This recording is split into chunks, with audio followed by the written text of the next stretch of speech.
নমস্কার, হরি ভক্তিতে আপনাদেরকে স্বাগত। আজ আমরা কথা বলবো আমাদের মহান সনাতন হিন্দু ধর্ম তথা দর্শনের অন্যতম দেবতা দেব সেনাপতি কার্তিকের বাহনের কথা। দেব সেনাপতি কার্তিকের বাহন হচ্ছে ময়ূর। কিন্তু ময়ূরই কেন কার্তিকের বাহন? অন্য কোনো পাখি নয়, অন্য কোনো প্রাণী নয়, ময়ূরকেই কেন দেব সেনাপতি কার্তিকের বাহন হিসেবে নির্ধারণ করা হয়েছে? আমরা আমাদের আজকের সংক্ষিপ্ত আলোচনায় তারই উত্তর খুঁজে নেওয়ার চেষ্টা করব। আপনি শেষ পর্যন্ত সঙ্গে থাকুন, আশা করি আপনার ভালো লাগবে। আমরা কয়েকটি কারণ খুঁজে পেয়েছি এই ময়ূরকে নির্ধারণ করার জন্য। আমরা প্রত্যেকটি কারণ আপনাদেরকে জানাবো। তার বাইরেও যদি আপনার নতুন কোনো কারণ জানা থাকে তাহলে তা অবশ্যই মতামতে জানাবেন। তাতে আমরা যেমন নতুন কিছু শিখতে পারবো, জানতে পারবো, ঠিক তেমনি আমাদের আজকের এই পর্ব যারা শুনছেন তারাও আপনার মতামত পেয়ে পড়ে নতুন কিছু জানতে পারবেন, শিখতে পারবেন, সমৃদ্ধ হতে পারবেন। আর এই প্রত্যাশা নিয়েই আজকে আমরা কথা বলবো দেব সেনাপতির বাহন ময়ূর কেন। একটু যদি লক্ষ্য করেন তাহলে দেখবেন এটি একটি বিশেষ আমাদের ধর্ম তথা দর্শনের বৈশিষ্ট্য। আমাদের যত দেবতা রয়েছেন তাদের প্রত্যেকেরই বাহন কিন্তু কোনো প্রাণীকুল পক্ষীকুল থেকে নির্ধারিত করা হয়েছে। যেমন ধরে নেওয়া যাক আমাদের এই দুর্গা পরিবারেরই কথা। দুর্গা পরিবারের দেবী দুর্গার বাহন হচ্ছে সিংহ, লক্ষ্মীর বাহন হচ্ছে পেঁচা, সরস্বতীর বাহন হচ্ছে হাঁস, ইঁদুর হচ্ছে গণেশের বাহন, ঠিক তেমনি ময়ূর হচ্ছে কার্তিকের বাহন। এবার এই যে ময়ূর কার্তিকের বাহন হলো, এর কয়েকটি নির্দিষ্ট কারণ রয়েছে এবং এই যে বাহন নির্ধারণ করা হয় সেই দেবতাদের চরিত্রটা বোঝাতে এইটি অনুমান করা হয় বা এটি বলা হয়। এই পুরাণকারেরা, বিভিন্ন শাস্ত্রকারেরা বিভিন্ন সময় বিভিন্ন বিশ্লেষণ করেছেন। যেমন ধরুন প্রথমে আমি যারা সমাজতত্ত্ববিদ, যারা এই সমাজ নিয়ে গবেষণা করছেন তাদের একটি মত আপনাদেরকে জানাবো। এটি একটি ঐতিহাসিক বিশ্লেষণ, ঐতিহাসিক মত। এরপর আপনাদেরকে জানাবো আমি ধর্মীয় মত, আধ্যাত্মিক মত। এই যে ঐতিহাসিকরা বা সমাজতত্ত্ববিদেরা বলেন যে প্রাচীনকালে যখন মৌর্য বংশ এখানে রাজত্ব করতেন সেই সময় আমাদের ভারতবর্ষের উত্তর পশ্চিম যে হরিয়ানা অঞ্চল, সেই হরিয়ানা অঞ্চলের সংলগ্ন যৌধেয় নামে এক গোষ্ঠী বাস করতেন এবং এই যে যৌধেয় যে গোষ্ঠী ছিলেন তারা ছিলেন যোদ্ধা। ঠিক যেমন তারা যোদ্ধা ছিলেন ঠিক তেমনই ছিলেন তারা কার্তিকের উপাসক। তাদের প্রধান দেবতাই ছিল হচ্ছে কার্তিক।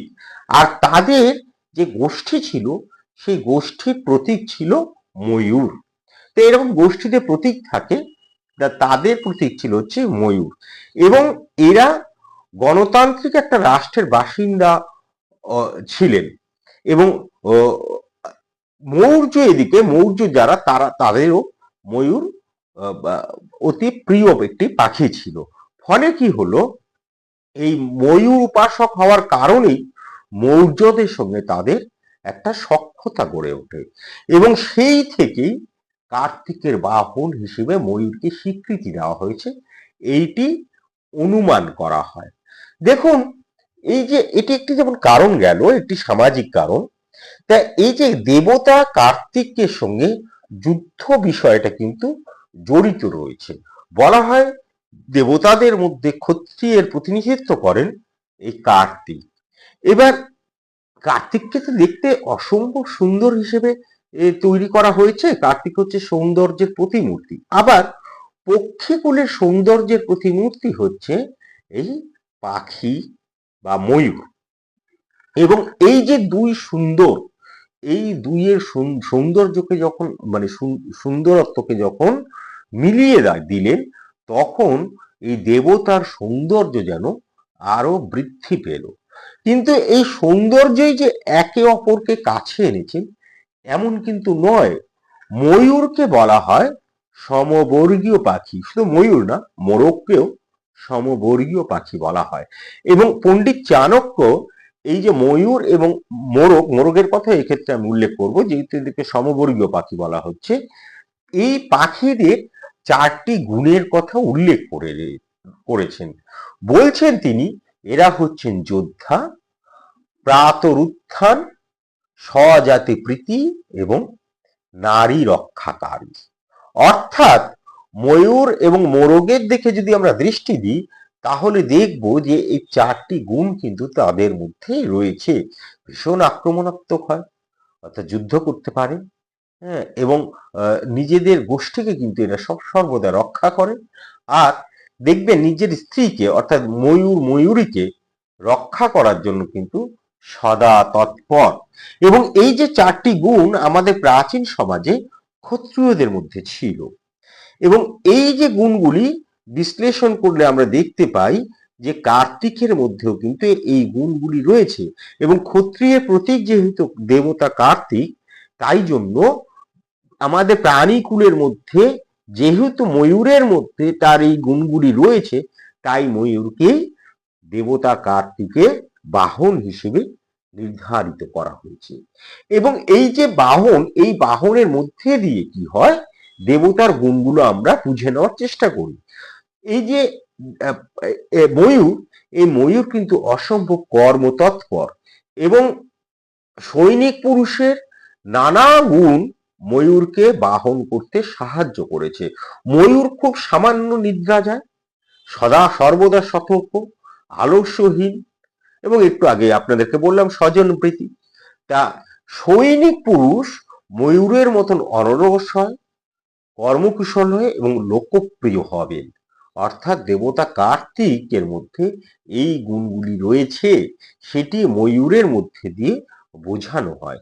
আর দেখুন, আকাশে যখন মেঘ হয়, সেটা যেমন আনন্দের, আমরা শহর অঞ্চলে যারা বাস করি তাদের কাছে অনেকের আনন্দের হতে পারে, কিন্তু গ্রাম অঞ্চলে যখন ঘন কালো মেঘ চলে আসলো হঠাৎ করে, সেইটি হচ্ছে একটি বিপদের সংকেত। আবার দেখুন, ওই মেঘ দেখলেই ময়ূর কিন্তু নৃত্য করে উঠছে, অর্থাৎ বিপদ দেখলেও সে কিন্তু উৎফুল্ল। ঠিক তেমনি কার্তিক হচ্ছেন ওই সদাসর বিপদের মধ্যে উৎফুল্ল থাকেন।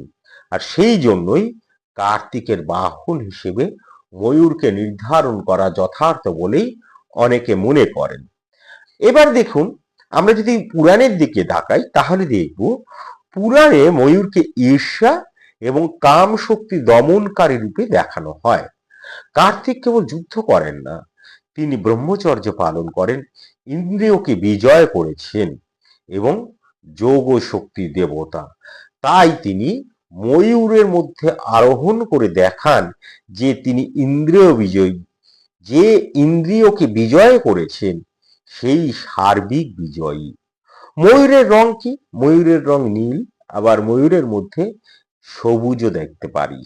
ময়ূরের রঙের মধ্যে নীল আর সবুজের মিশ্রণ রয়েছে, আমরা ময়ূরকণ্ঠী কালারও বলি। তা ময়ূর এবং নীল সবুজ রং আকাশ ও পৃথিবীর মিলন রূপে ব্রহ্মাণ্ডের শক্তি এবং ধর্মের মাহাত্ম্য নির্দেশ করে। আর আমাদের কার্তিকের হাতে যে অস্ত্রটি আমরা দেখি, কার্তিকের হাতে থাকে তীর ধনুক।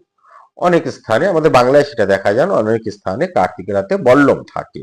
তা কার্তিকের হাতে বল্লম থাকে এবং তার পায়ের কাছে থাকে ময়ূর। এইটি আসলে দেখায় বল্লম বা তীর ধনুক হচ্ছে শক্তি, আর ময়ূর হচ্ছে ধর্মের প্রতীক। অর্থাৎ শক্তি এবং ধর্মের মিলনেই বিজয় আসে।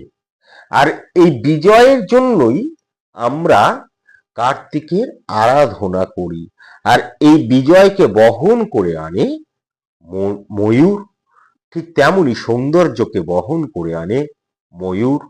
আবার কর্মকুশলতা, হ্যাঁ, মানে অনলস পরিশ্রমের বার্তা বহন করে আনে ময়ূর। সেই জন্যই ময়ূরকে দেব সেনাপতি কার্তিকের বাহন হিসেবে নির্ধারিত করেছেন আমাদের পুরাণকারেরা, আমাদের শাস্ত্রকারেরা, আমাদের পণ্ডিতেরা।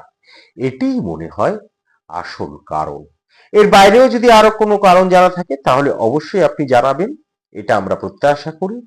আর আমাদের আজকের পর্ব যদি আপনার ভালো লেগে থাকে তাহলে অবশ্যই একটু লাইক করবেন, একটু শেয়ার করবেন, এটুকু প্রত্যাশা করি। আরো একটা কথা, আমরা প্রত্যেক দিন আমাদের এই মহান সনাতন হিন্দু ধর্ম তথা দর্শনের বিভিন্ন বিষয় নিয়ে কথা বলি, আলোচনা করি। আপনারা সেই সকল আলোচনা শুনতে এবং অবশ্যই আমাদের উৎসাহিত করতে আমাদের চ্যানেলটি সাবস্ক্রাইব করে পাশে থাকা বেল আইকনটি টিপে দিন। তাতে আমরা যেমন উৎসাহিত হই, সমৃদ্ধ হই, ঠিক তেমনি আমরা প্রত্যেক দিন নতুন কিছু করার প্রেরণা পাই। আর এই প্রত্যাশা নিয়েই আমরা আমাদের আজকের আলোচনা এখানেই শেষ করছি। ভালো থাকবেন, ভালো রাখবেন। ধন্যবাদ। নমস্কার।